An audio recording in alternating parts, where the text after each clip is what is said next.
Chapter 1. Bloody Rebirth. The pungent smell of disinfectant penetrated my nose. I suddenly opened my eyes from the severe pain, only to find myself standing under the dazzling gilded chandelier, holding two gilded invitations in my hands, familiar yet strange. The low jazz music from the phonograph came to my ears, and the light spots of the crystal lamp jumped and flickered on the beige carpet. This is the banquet for my coming-of-age ceremony. My father specially booked the banquet hall on the top floor of the hotel. Celebrities gathered and it was very lively. But I was full of shock and trance. How could I return to this time? Elena. The warm hand suddenly covered my wrist. I trembled subconsciously and raised my eyes to meet Derek's light brown pupils. The emerald cufflinks on his suit cuffs flashed a hypocritical light. "Don't be nervous, Camilla and I are here," he said softly with a hint of imperceptible urgency in his tone. The moment I saw him, the memories of my last life came to me like a surging tide, and every detail was as clear as yesterday. I foolishly thought that marrying him would preserve the family's honor, but I didn't expect that 3 months later, in order to block the bullet of a lost-control shotgun for him, I would lose the ability to walk forever. After marriage, he and Camilla tortured me together, 3 years of cold violence and endless humiliation. Finally, on a cold night, Camilla smiled and pushed me into the swimming pool, and Derek stood by, watching me struggle in the water indifferently until I drowned. "Miss Moran." A low voice came from the right, interrupting my memories. I turned my head and saw a man in a black suit. He respectfully handed me a silver tray with 2 documents on it, which glowed coldly under the light. "Mr. Adrian wants to talk to you alone," the man added. I looked in the direction he pointed, and a man stood by the French window, holding a whiskey glass to his lips. He wore gold-rimmed glasses, and his gray-blue eyes were like a frozen lake, revealing the alienation and coldness of strangers. He is Adrian, the upstart businessman whom I avoided in my last life. At this moment, on the tray is the alliance cooperation proposal, drafted by him. In my last life, I felt that this proposal insulted Derek's sincerity, and rejected it without hesitation. But later I learned that after I fell to my death, it was he who collected my body. Thinking of this, my nails pinched into my palm unconsciously, and the smell of blood spread on the tip of my tongue, mixed with the taste of chlorine water in the swimming pool in my memory, disgusting and painful. This time I will never repeat the same mistake again. I stared at the emerald cufflinks on Derek's cuffs, which were given to him by Camilla on his birthday last year. I remember that in the safe in his study, there was a stack of bank statements recording his transfer of benefits to municipal officials, which was the ironclad evidence of his crime. "Derek." I pulled my hand out of his grasp, and my fingertips slowly traced the gold-plated words on Adrian's proposal. "You said you would give me a wedding of the century, right?" I looked up and looked into his eyes, a faint smile on the corner of my mouth, and my heart was full of sarcasm. A trace of surprise flashed in his eyes, as if he didn't expect me to say that. I turned around and walked towards Adrian by the window with firm steps. The heels of my leather shoes hit the marble floor, making a crisp sound, and each sound seemed to ring the death knell of the previous life. Adrian watched me approach, and there was finally warmth in his gray-blue eyes. I took a deep breath and said in a voice that only the 2 of you could hear, "Mr. Adrian, I don't want a vassal in a partnership. I know the shady dealings of the Derek family. As long as you help me completely defeat his family, I will deliver his 3 offshore accounts hidden overseas to your table intact. The evidence hidden there is enough to ruin him and his family forever." His fingers were originally gently turning the wine glass, but when he heard my words, his movements suddenly stopped. The eyes behind the lenses instantly became sharp and cold, staring at me closely as if judging the truth of my words. And I looked at him fearlessly, with determination and firmness in my eyes. I knew that from this moment on, the gears of fate began to reverse, and I, who was reborn, would never be slaughtered again. This time I will tear apart those who have hurt me with my own hands, and let them pay a painful price for what they have done. This transaction that started with blood will be the beginning of my revenge. Chapter 2. Dangerous Game. Adrian's private study was filled with a faint smell of cigars. What was spread out on the walnut table was no longer the original alliance cooperation proposal, but a list of evidence that I had spent countless efforts to compile. These evidences were secretly collected when I was struggling to survive in a wheelchair in my previous life. Every page carried my hatred for Derek and Camilla. Adrian's slender fingers tapped on the documents casually, but his eyes were fixed on me, as if he wanted to see through my inner thoughts. "You knew this a long time ago?" His voice was low and inquiring. "Yes, I started to pay attention from the first day I married Derek," I answered calmly, my fingers gently stroking the armrests of the wheelchair, and the pain of losing my legs in the previous life seemed to be still in front of me. "The surveillance of the Hawk family's garage will automatically cover at 2 a.m. every Wednesday, and the time they transfer the dirty money is always 10 p.m. every Wednesday." I raised my head slightly and looked at him with calmness and determination in my eyes. Adrian leaned back in the leather chair, and a faint smile suddenly appeared on the corner of his mouth. There was a bit of appreciation in that smile, and there was also a hint of danger, like spring water breaking the ice, but it still carried a piercing chill. "So you deliberately blocked the gun for James in the hunting ground so that Derek would think you were a cripple and no longer guard against the micro camera you installed on the wheelchair?" There was a hint of speculation in his tone, but more of it was affirmation. My heart ached. The so-called accident was actually a conspiracy carefully planned by Derek and Camilla. Before the gun went off, I clearly saw Camilla whispering in the hunter's ear, and Derek was standing not far away with a sneer on his face, holding a telescope in his hand, watching all this happen. "That's right," I said with gritted teeth, my nails dug deep into my palm, trying to suppress the anger in my heart. "Mr. Adrian, our deal is very simple. You give me the social resources of the Hawk family and help me enter their core circle. I will give you their lifeblood and let you completely defeat them in the business battlefield. As for why I do this," I looked up and looked into his eyes and said word by word, "Haven't you heard that people who drowned will even carry the resentment of water plants in their souls? I won't let them go so easily." Adrian stared at me for a long time without speaking. The study was very quiet, with only the old-fashioned clock on the wall making a rhythmic ticking sound. Suddenly, he reached out and rang the bell on the corner of the table, breaking the silence. The butler quickly pushed the door open and stood aside, respectfully waiting for instructions. "Prepare 2 invitations for the engagement party, marked Adrian West and Elena Moran, and publish them in the newspaper tomorrow." Adrian's voice was calm and powerful, as if he was announcing something that was very ordinary. After that, he turned to look at me again, and the light behind the lens dimmed. "I want you to attend the Hawk family's charity dinner next week as Mrs. West. Of course, if you need a physical therapist or a private doctor, you can ask now." I knew he was testing me.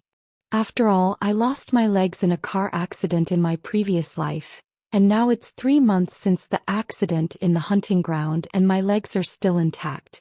But I just smiled faintly, took out a delicate USB flash drive from my handbag and handed it to him. "No need, I need you to help me make an appointment with the Tax Inspection Bureau more than my body." Camilla's jewelry store falsely reported a cost of €3 million last year, and the evidence here is enough to make her anxious. Adrian took the USB flash drive and his fingertips accidentally brushed my wrist and I trembled subconsciously. His fingers were cold, but it made me feel an inexplicable feeling. It was the first time since my rebirth that someone touched me without calculation or disgust. "You are very smart, Elena," Adrian suddenly said with a faint smile on his lips again. "But I hope you understand that this deal is very important to both of us, and any mistake may lead to a complete loss." There was a warning in his eyes, but more of an expectation for the upcoming game. "I understand," I answered firmly. I have been waiting for this day for a long time, and there will be no mistakes. I looked at him and swore in my heart that this time, I must make Derek and Camilla pay for what they did, and Adrian will be my most important partner or chess piece on the road to revenge. In the next few days, Adrian and I began to prepare for the engagement party and charity dinner in full swing.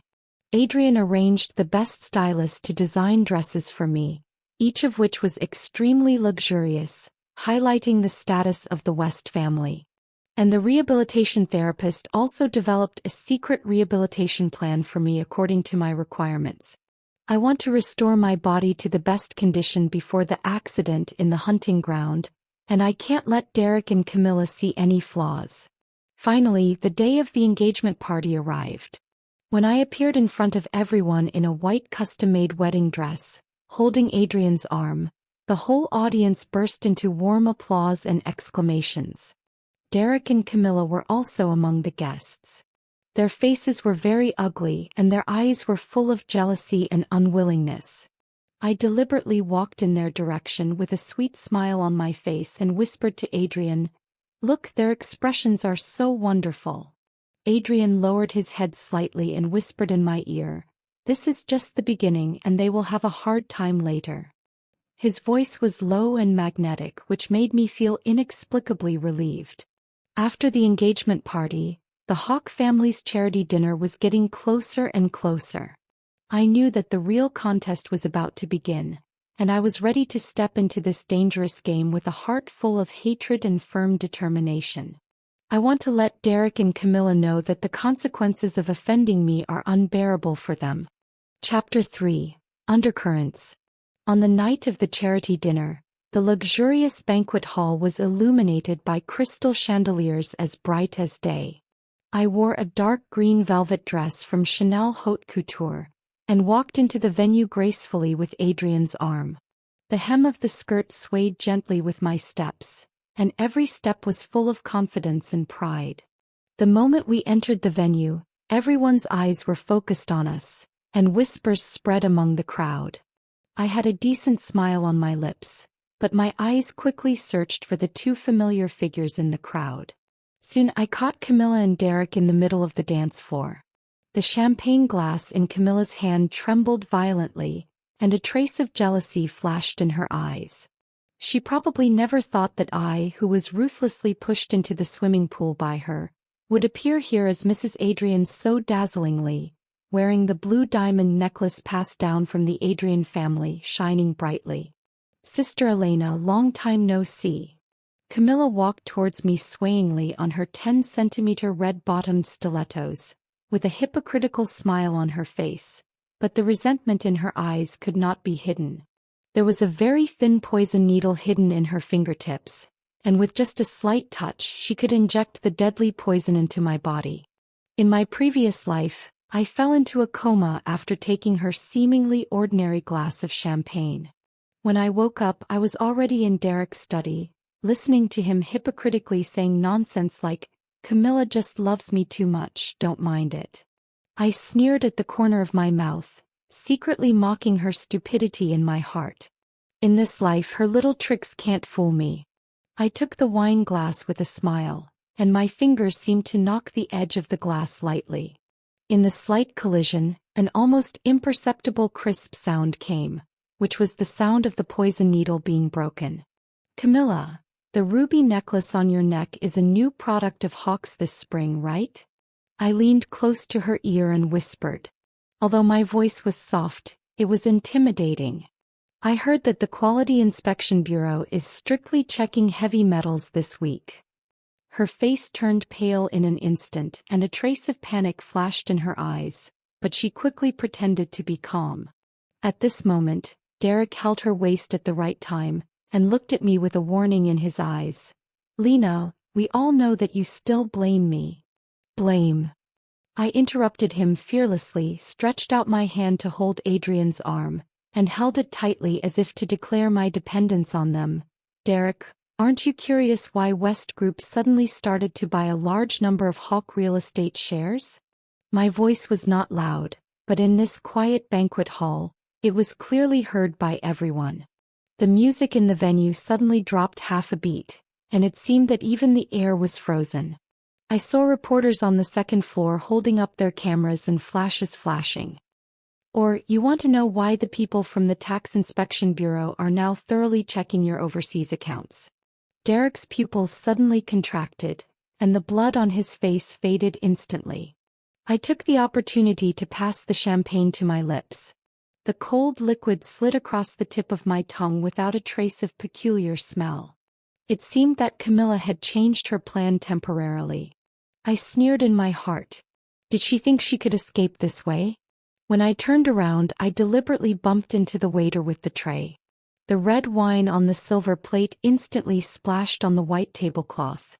The traces of the spread were like the shocking blood in my swimming pool in the previous life. As early as 3 days ago, I anonymously sent the hard evidence of Camilla's jewelry store's tax evasion to the Tax Inspection Bureau, and also anonymously exposed the bad behavior of cutting corners on the load-bearing walls of their buildings in the owner group of Hawk Real Estate. Adrian, I held his arm tightly, looked up at him, and a firm light flashed in my eyes. Should we publish something?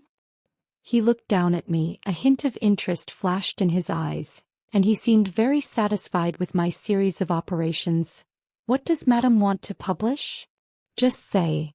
I raised the corners of my lips, revealing a confident and slightly fierce smile. West Group is willing to provide legal assistance to all victims of Hawk Real Estate. After all, I hate to see people exchange human lives for money. As soon as I finished speaking, the venue was instantly in turmoil.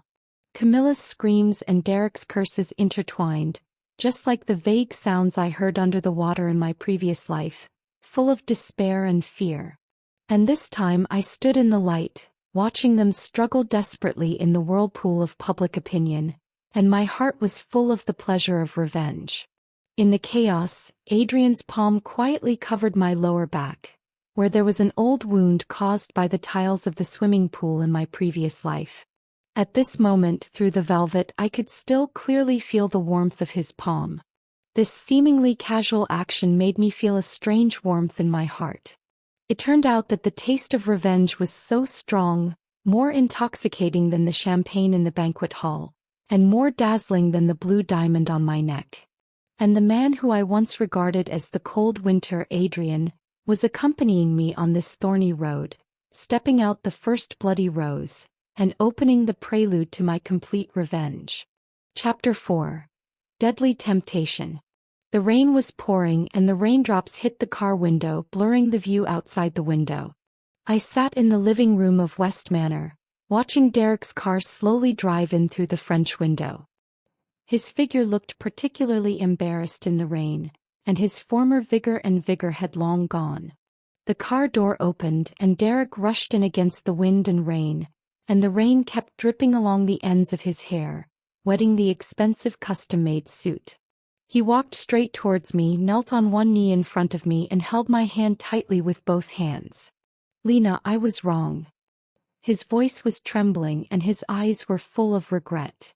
Camilla forced me to hide the hunting ground.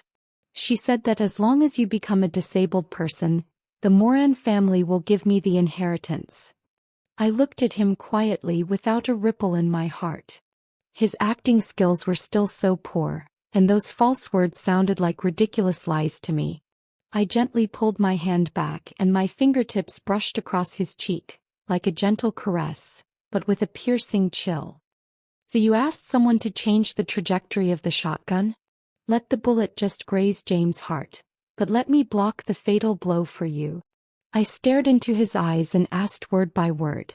Derek's eyes dodged and he didn't dare to look me in the eye. Lena, I was confused by her. The person I love has always been you. He was still struggling to save something with these empty words. I sneered, picked up the silk handkerchief from the table, and gently wiped the rain that splashed on my skirt.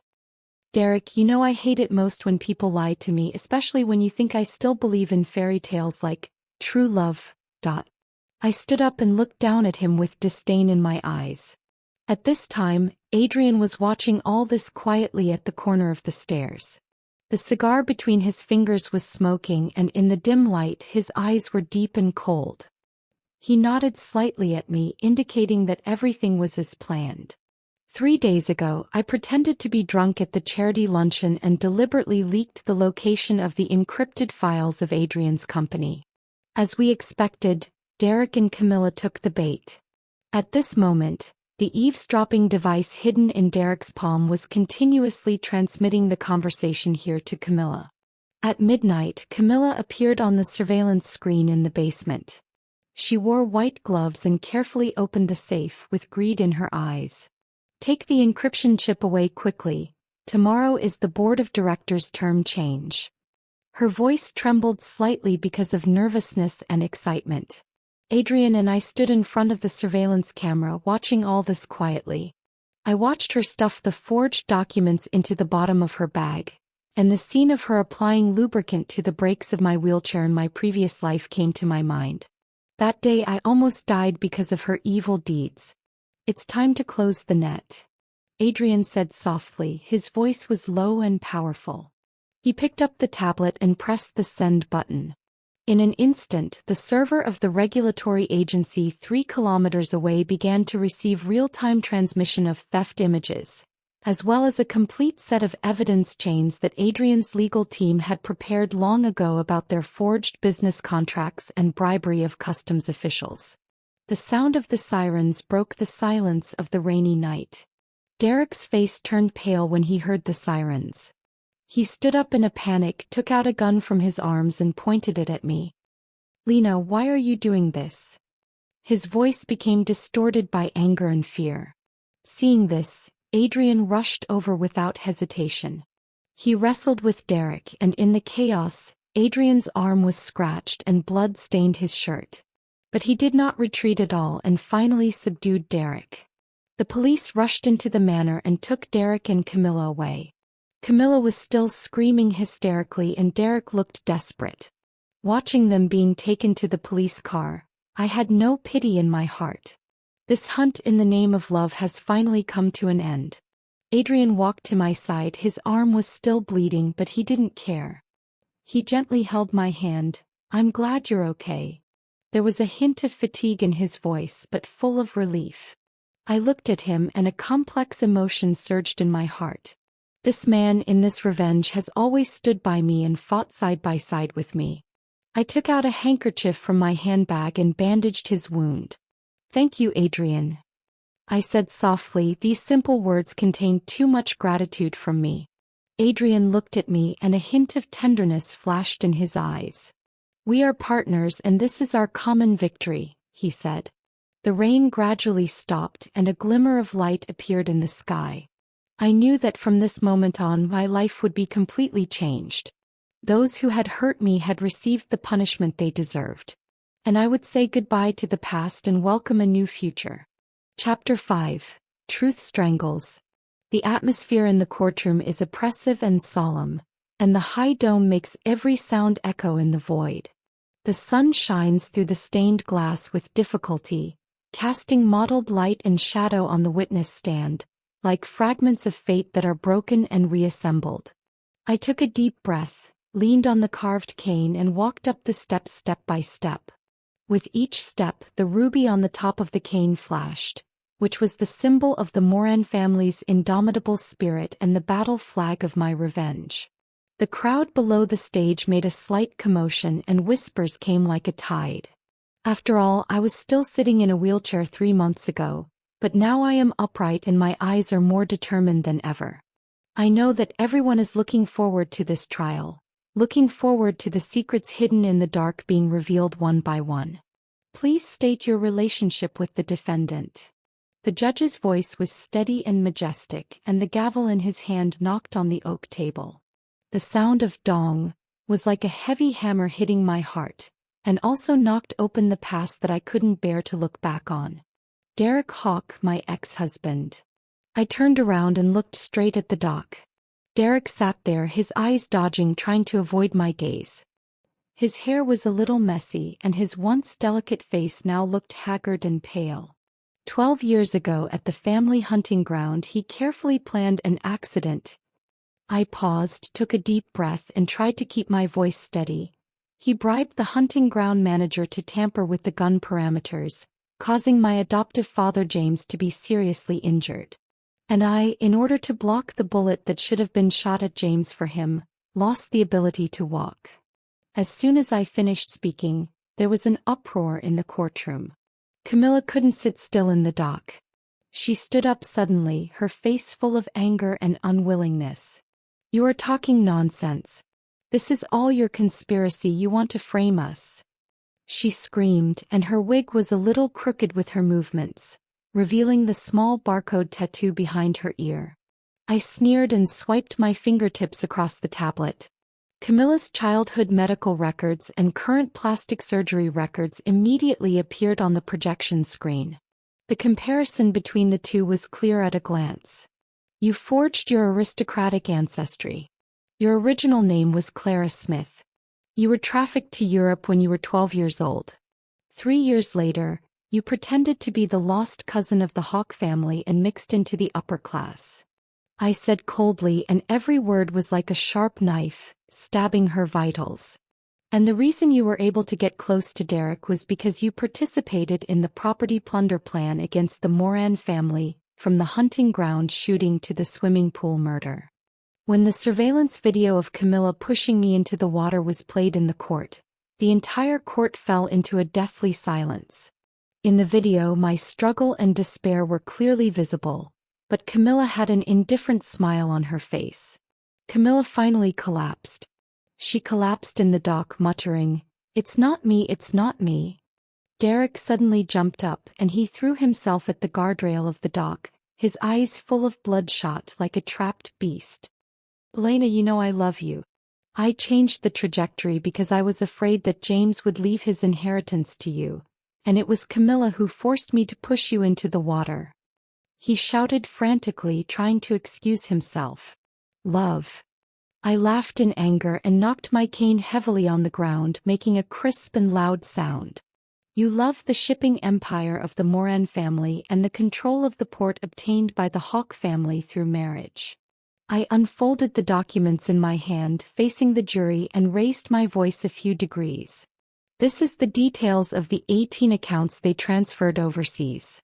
Each sum of money corresponds to the hush money, after bribing officials, manipulating bidding, and even deliberately creating construction accidents.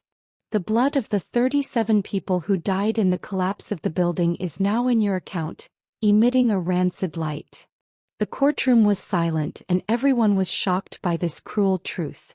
The judge also showed a serious expression on his face. He looked at Derek and Camilla, his eyes full of disappointment and anger.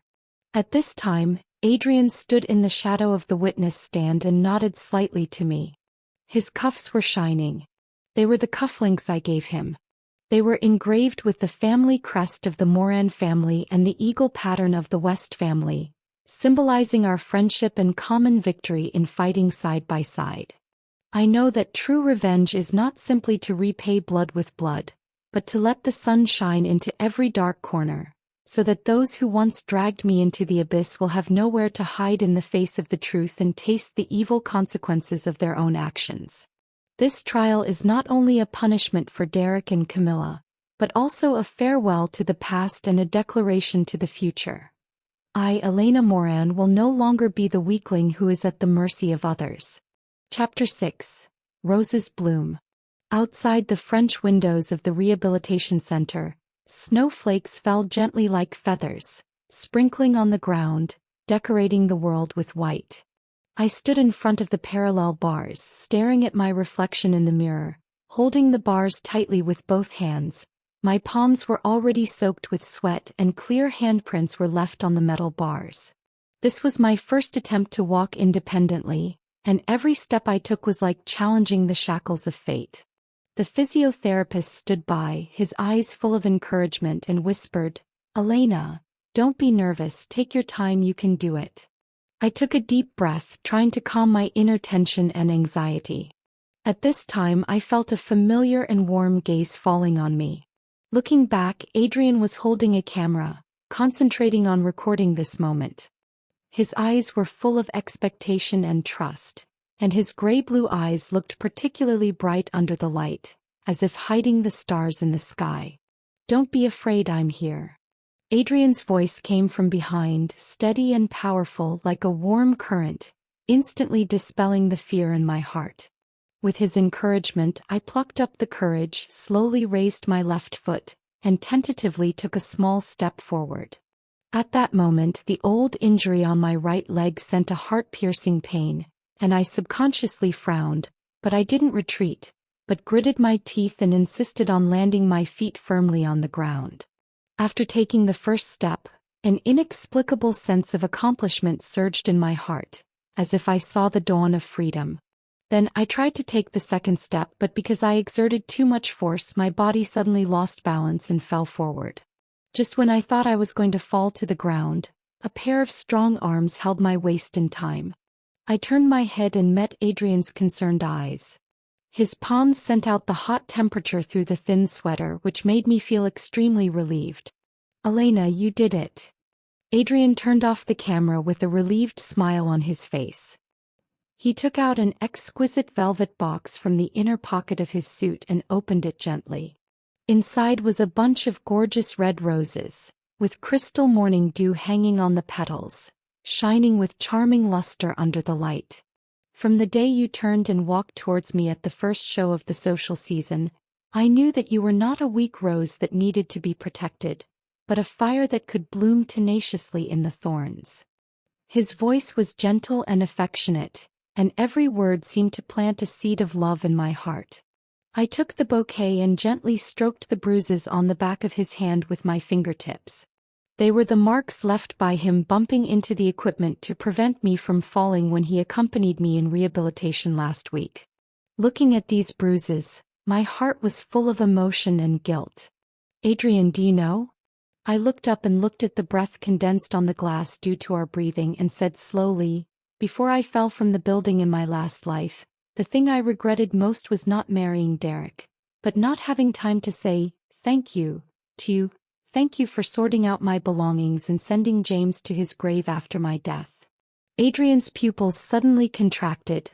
Obviously he didn't expect me to remember these. A trace of surprise flashed in his eyes, and then it was replaced by deep emotion. He gently hugged me in his arms, his chin resting on the top of my head, and his voice was slightly choked. "Silly, those are all in the past. From now on, I will always be with you and will never let you get hurt again." I leaned in his arms, listening to his strong heartbeat, and my heart was filled with emotion. Once I thought my life would end in darkness and despair. It was Adrian's appearance, like a ray of light, that illuminated my way forward. In this journey of revenge, we fought side by side and supported each other. From the initial alliance of interests, we gradually developed into the most important people in each other's lives. Later, Adrian often said that my eyes were brighter than the lights in the rehabilitation center that day. And I know that when the flame of revenge gradually dies down, the real rebirth has just begun. I am no longer the poor creature teased by fate, nor am I anyone's appendage but Elena Moran, an independent woman who has been reborn from the ashes in the thorns. I learned to find light in the darkness and grow up strongly in adversity, and all of this is inseparable from Adrian's company and support. On this snowy day, I not only learned to walk again, but also found my own happiness and destination. The red rose in my hand exudes a faint fragrance, as if telling our story and witnessing the hardships and difficulties we have gone through. The road ahead is still long, but I am no longer afraid, because I know that no matter what difficulties I encounter, Adrian will always be by my side, and walk with me through every spring, summer, autumn and winter of my life. Chapter 7. Reaching the top against the wind. The charity dinner 5 years later was still as luxurious as ever. The crystal chandelier cast a dazzling light, illuminating the entire banquet hall as bright as day. I was wearing a gorgeous evening dress, and on my chest was the rose medal that symbolized supreme honor. This was the highest praise for my unremitting efforts in assisting the disabled. Celebrities gathered in the audience. Those socialites who once disdained me were now full of envy and admiration. They were competing to bid for the prosthetic charity funds that I personally participated in designing. The atmosphere on the scene was extraordinary. Ms. Moran, can you talk about your original intention of establishing the Thorns Foundation? A financial magazine reporter held up a microphone and pointed the camera at me. The camera reflected my firm and confident face, as well as the unique tattoo on the inside of my wrist, a pattern designed by Adrian himself, with thorns entangled with wheelchairs and wings.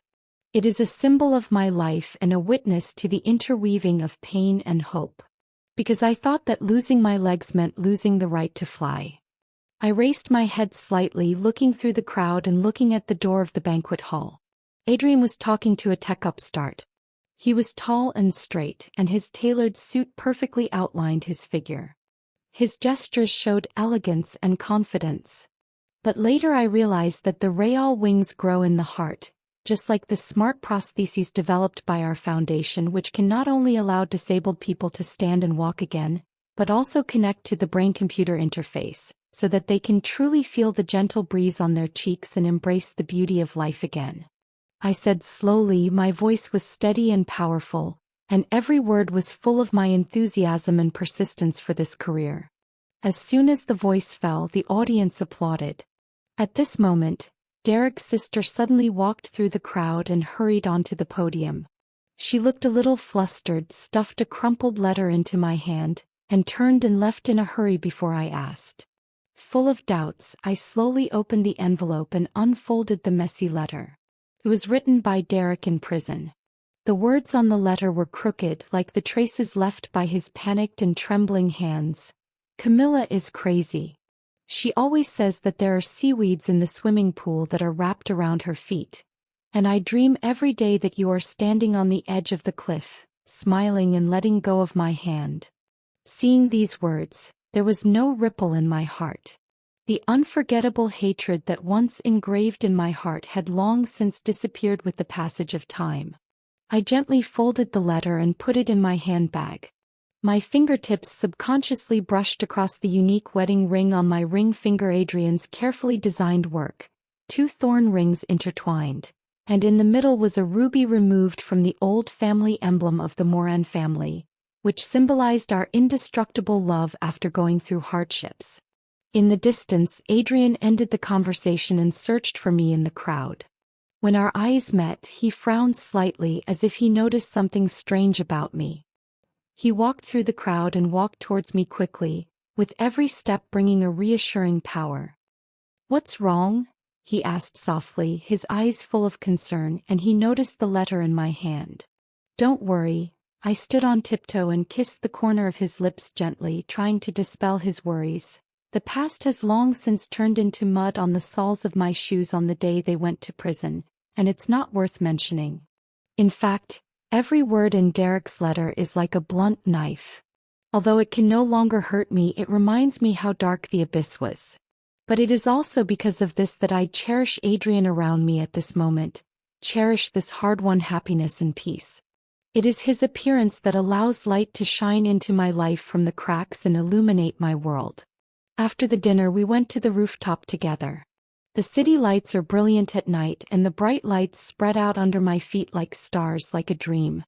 Adrian gently held my waist and pointed to the building under construction in the distance. "That will be the global headquarters of Thorns. I will plant your favorite red roses in the sky garden on the top floor." His voice was low and gentle, floating gently in the night breeze. Then his palms slowly covered the old scar on my lower back, and his movements were gentle, as if he was comforting a bird that had been seriously injured. "Elena, Dino, you made me believe that the sharpest thorns will eventually bloom the most brilliant flowers. In you I see the power of tenacity and hope." I leaned quietly in his arms, looking at the sky lit up by lights in the distance. My heart was full of emotion. The so-called climbing to the top against the wind is not to move forward alone in the storm, but to find the person who is willing to stick with you and hold the oars together in the darkest moment. Adrian is that person for me. In the stormy waves he always fights side by side with me, never leaves, and together sails the ship of destiny to the other side full of hope. There may be more storms in the days ahead, but as long as we walk hand in hand, nothing can stop us from moving forward. Chapter 8. Coronation Finale. On the wedding day, the manor was gently covered with a thin layer of snow, like a dream world in a fairy tale. The white snowflakes fluttered down, adding a bit of holiness and tranquility to the land. The red carpet meandered from the gate of the castle to the rose garden, like a starlit avenue leading to happiness. I was wearing a custom-made wedding dress by Vera Wong, standing in front of the window of the castle, watching all this quietly with a lot of emotion in my heart. This wedding dress is like a work of art, with 300 lifelike three-dimensional roses embroidered on the hem, and each petal is delicate and exquisite, as if it were given life. What's more clever is that there are micro-LED lights hidden in each petal. As I walked, they lit up one by one like a flowing galaxy so beautiful that it was breathtaking. I gently stroked the hem of the skirt with tears in my eyes. This is not just a wedding dress, but also a symbol of my rebirth and happiness. There was a gentle knock on the door, and then the bridesmaid pushed the door open, her eyes full of amazement and envy. "Elena, you are so beautiful today, just like a princess from a fairy tale." I nodded slightly and showed a grateful smile. "Thank you, I have waited too long for this day." The music slowly sounded. It was the wedding march that Adrian and I chose together. The melody was melodious and solemn. I took a deep breath, took my father's arm, and slowly walked towards the gate of the castle. The door slowly opened, and in an instant, everyone's eyes were focused on me, and exclamations came one after another. I straightened my back, took firm and elegant steps, and walked towards the oath stand towards my future. Adrian stood in front of the oath stand wearing a straight black suit. His posture was as straight as a pine tree. His eyes were full of affection and expectation. When our eyes met, I seemed to see every bit of our past experiences together. Our concentration when planning the revenge plan in the study, the warmth when encouraging each other in the rehabilitation center, and every sunrise and sunset we walked hand in hand. At this moment he only had me in his eyes. His blazing eyes made me believe that our love was the most precious treasure in the world. I, Adrian West, am willing to use the rest of my life as a shield to protect you. Adrian's voice was firm and powerful, penetrating the snowflakes falling in the air and reaching everyone's ears. "You once licked your wounds alone in the dark. Now I want everyone to know that the name of Elena Moran is synonymous with courage and glory." His words were like warm sunshine, dispelling the last haze in my heart. My eyes were slightly moist and I nodded vigorously. When exchanging rings, there was a low exclamation from the guests. Adrian gently put the ring on my ring finger, and I saw the oath engraved on the inside of the ring. "Your thorns, my crown." These simple words contain all the stories we have come along the way. The trust built in conspiracy and blood rain, the warmth of mutual support in difficulties, are all engraved on this small ring. At this moment I caught a glimpse of a hooded figure on the wall in the distance. She stood there quietly watching the wedding scene. After a moment she turned and slowly left. I knew that it was Camilla's attending physician. A few days ago I received news that Camilla's spirit had completely collapsed. She lived in fear and hallucinations all day long, and kept screaming, "There are water plants in the swimming pool." And Derek, I heard that during the labor reform in prison he shouted my name over and over again at his reflection on the iron window until his voice was hoarse. But all this is no longer important. When the Archbishop announced that we were married and Adrian bowed his head and kissed me affectionately, I seemed to hear the voices of pain and despair in the past gradually fade away, leaving only the happiness and peace of the moment echoing in my heart. Once I thought the crown was the honor of the family, the recognition of the upper class, and the promise of marriage. But after all the hardships, I realized that the real crown is the sharp thorns growing in the abyss, the courage to rebuild on the ruins, and the determination and confidence in my heart when I held Adrian's hand, I don't need anyone's protection because I am my own light. At the dinner there was constant laughter. Adrian and I shuttled among the guests hand in hand, accepting everyone's blessings. Looking at the familiar and kind faces around me, my heart was full of gratitude. Once I thought my life would be swallowed by darkness, but now I stand at the peak of happiness, with a husband who loves me, a career I love, and countless people who support me.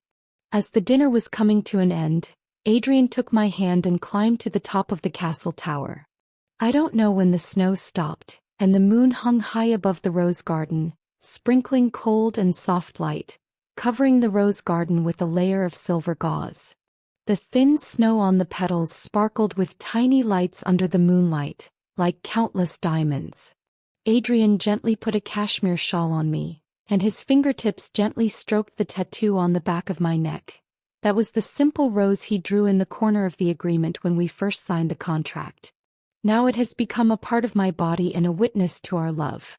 Do you regret it? I asked softly with a faint smile on my lips. Marrying a woman covered with thorns. Adrian was slightly stunned, then laughed. He lowered his head and gently kissed my fingertips.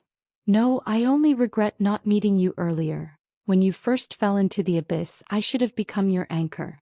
But it's not too late now. He gently hugged me in his arms, pointing his finger at the gradually brightening skyline in the distance. Every day in the future, we will plant roses on the thorny road together, so that everyone who has read our story will know. The real strong are never afraid of being hurt, because they know that every scar is a jewel in the crown. The wind gently blew, lifting my veil, and the first bell rang in the distance. It was a new beginning and a prelude to happiness. I know that the legend of Elena Moran has just begun. This time there is no betrayal, no calculation, only two souls that illuminate each other in the darkness, clinging to each other and walking hand in hand towards their own, never-ending dawn.